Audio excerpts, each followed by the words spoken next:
अपने दिलवा कर बात हम बताई पिया, बड़ी महंगाई पिया ना। अपने दिलवा कर बात हम बताई पिया, बड़ी महंगाई पिया ना।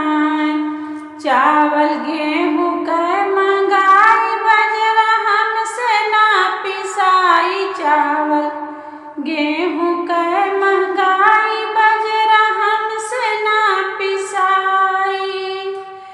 जोन्हरी कूटत का छूटेला रवाई पिया, बड़ी महंगाई पिया ना।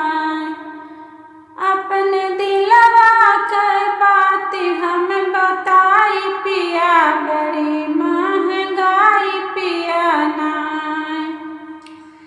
चाय चीनी से बनाई, गुड़ हमसे ना खवाई। चाय चीनी से बनाई, गुड़ हमसे ना खवाई। गुड़ हमसे ना खवाई, चाय हमसे ना पियाई। गुड़ खात का छूटेला रवाई पिया, बड़ी महंगाई पिया ना। अपने दिलवा कर बात हम बताई पिया, बड़ी महंगाई पिया ना। छाई सूट